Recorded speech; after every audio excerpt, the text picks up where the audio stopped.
Agradeço a Lisley o convite para participar do simpósio Inventários da Memória, Coisas e Objetos na Literatura Judaica.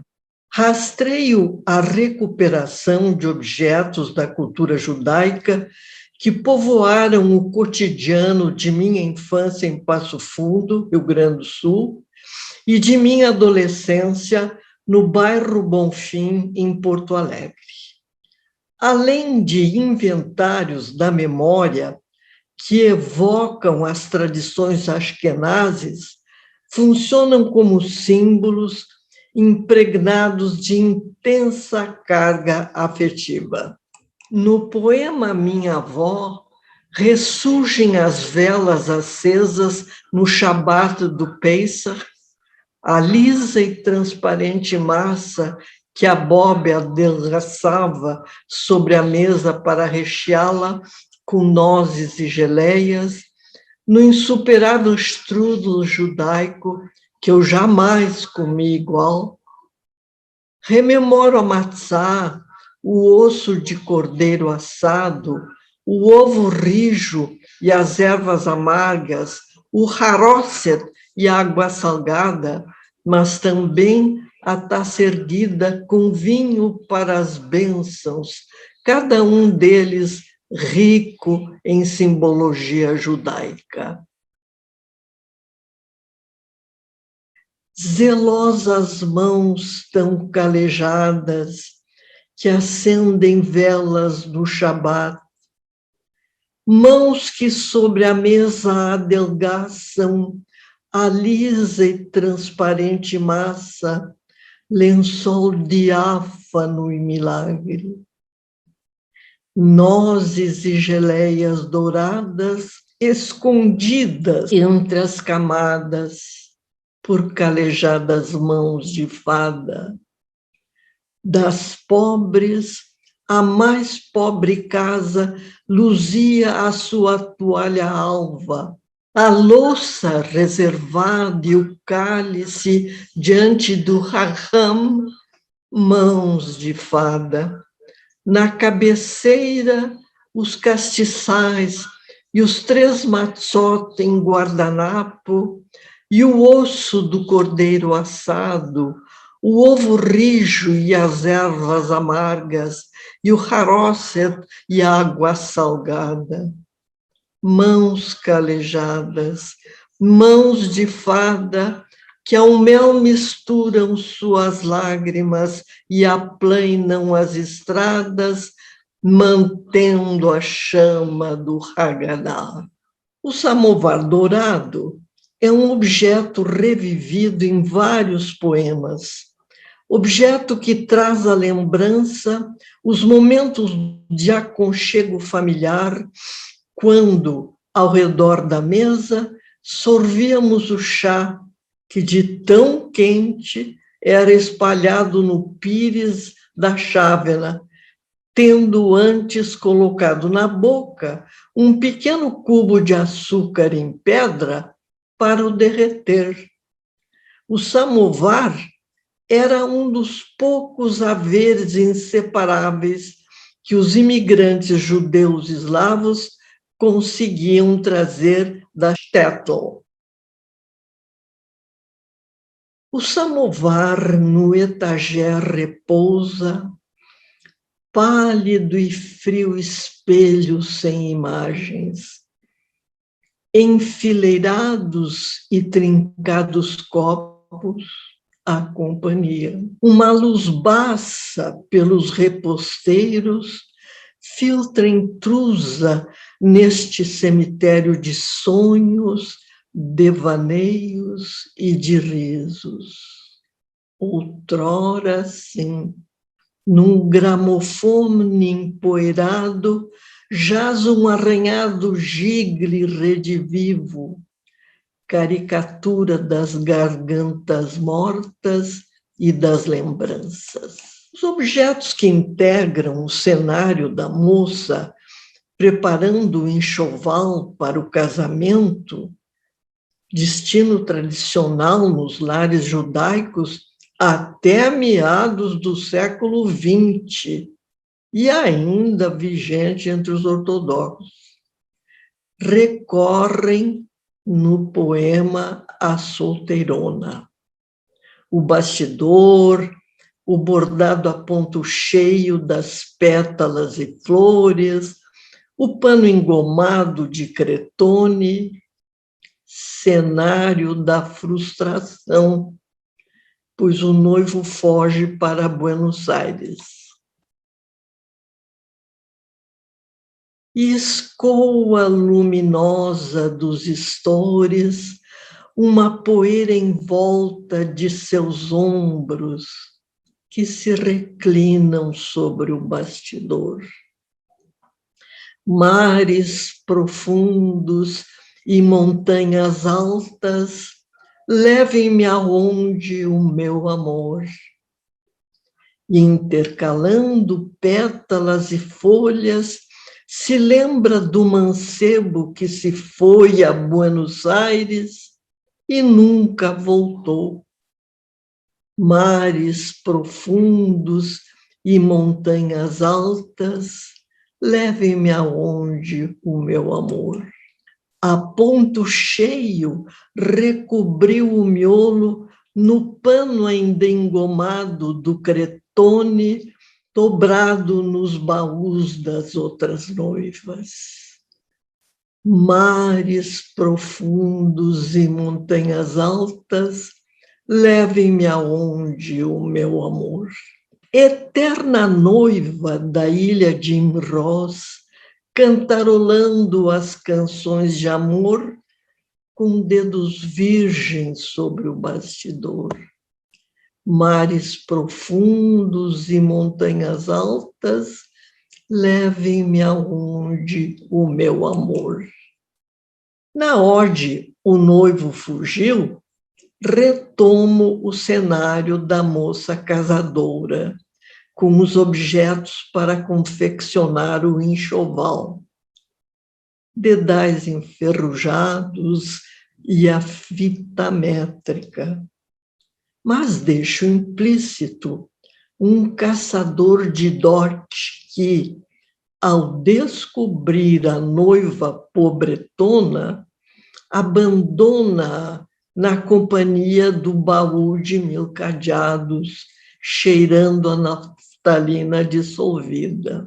Outro objeto da cultura judaica, o baú da noiva, pois preparar bem as moças casadoras é um dos principais deveres para que não fiquem solteironas, uma desgraça. Formilhos nos balcões, dedais enferrujados, fita métrica medindo as horas mortas de moça casadora que nunca vestirá o véu de noiva. Baú de 1000 cadeados, cheirando a naftalina dissolvida no traje amarelado de dama muito antiga, bordado de aljôfar e de tule. Partiu o namorado, que à tarde conversava no portão, de grades entremeadas com folhas de alamandras, para sempre, peregrino dos caminhos. Um piano desafina um lag de com na sala empoeirada de rotas partituras. Carunchos em silêncio desfazem a mobília do enxoval. Restaram as papoulas como asas de libélulas num livro, o olor esmaecido, lembrando um beijo casto, enquanto o sol caía no Guaíba.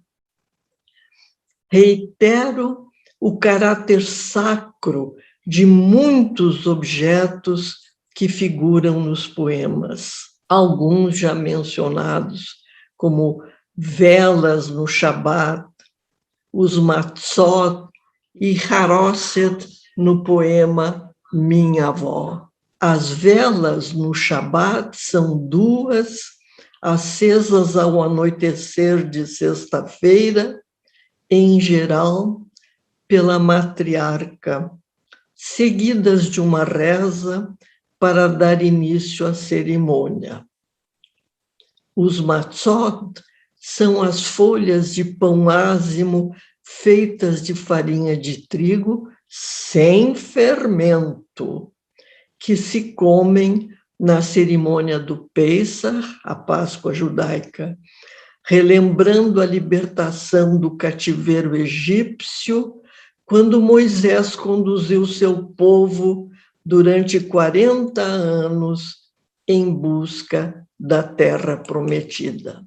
O haroset é uma pasta feita de maçã, nozes e vinho, metáfora da argamassa para soldar tijolos, usada pelos judeus escravos do faraó na construção das pirâmides. Também se come na cerimônia do Pesach. Para encerrar essa apresentação, lembro um dos objetos mais sagrados, a casa, o lar, consagrada na letra Beit, origem da letra B em meu livro Sagração do Alfabeto. Aqui vocês estão vendo a reprodução de hieróglifos e na primeira coluna, bem no topo, vocês estão vendo o hieróglifo de Beit, que é uma casa, ou seja, vocês estão vendo as 4 paredes com uma abertura simbolizando a porta. Desse Beit, desse hieróglifo, vai sair o nosso B maiúsculo, não é? Ao invés das retas que vocês estão vendo ali no hieróglifo, agora são 2 curvas, uma superposta à outra. Vou ler, então, o soneto do meu livro Sagração do Alfabeto. E aqui vocês estão vendo, na versão original em português, e ao lado, a versão em hebraico. O livro está escrito em 5 idiomas. O português, o original, as traduções para o espanhol, para o francês, para o inglês e para o hebraico.